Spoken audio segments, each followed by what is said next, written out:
Greetings everyone, Good Sir Knight here, and today we are going to be discussing Satan! I'm sorry, what? Are you sure? No. Oh. Well, this is... Oh! Satin! The material satin. Oh. Alright, so... The material satin is... a poly... I had a completely different speech together. I'm terribly sorry, this is... embarrassing. Alright, wing it like everything else. So second vlog, as you can see, I've actually cut my hair because the long flap was doing its thing, and yeah, so I was initially going to alternate these between English and then Japanese, but I think I'm just going to do it separate, and whatever information you get, that's awesome. But today, I actually have a few things I want to show you guys, starting with my new Longsword, which recently came in. It's slightly longer than the other one, mostly with a two-handed handle instead of a single handle, styled after an Italian longsword, and yeah, actually pretty gnarly and fun to hit with. So I'll be playing with this in the near future, hopefully training with it too. But not just did this come in, but also my buckler. So I've always wanted to play with a buckler, even though they're wicked small and everything, but they're pretty gnarly. It's got the nice rounded face for deflecting blows, and now I just gotta get around to training with it. But for beginners, it's not nearly as large as the round shield, but where it doesn't offer as much protection, it is significantly lighter. So that's always a good thing. I like that, and bucklers and I guess rapiers would be more for dueling stuff too, so it'd be nice. I definitely am looking forward to playing with these two though. But aside from that, I'm actually rendering a video from Airsoft on the 1st, so it's only been, what, 12 days? It's not too bad, right? But that's finally getting rendered. I found a new, faster way to get it done, so that makes me happy. And yeah, I've actually made a modification to my MP7 I want to show you guys. So I was letting my buddy play with my MP7 not too long ago to kind of test it out.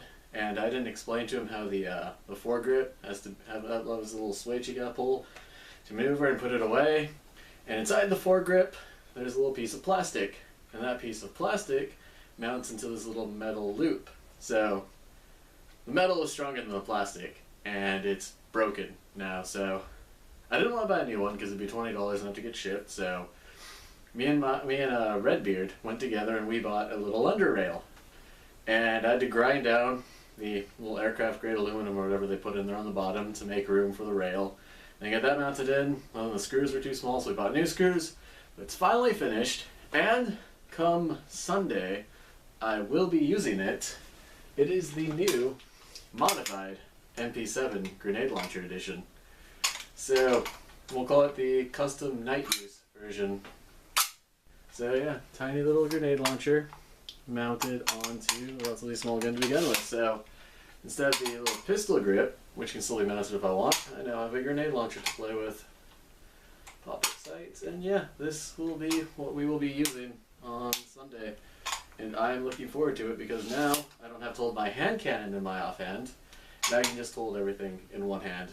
And as opposed to the AK I had it mounted on earlier, which was electric, so this one's actually gas, it's expected to have weight to it.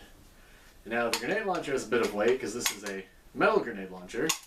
So now all that is nicely weighed.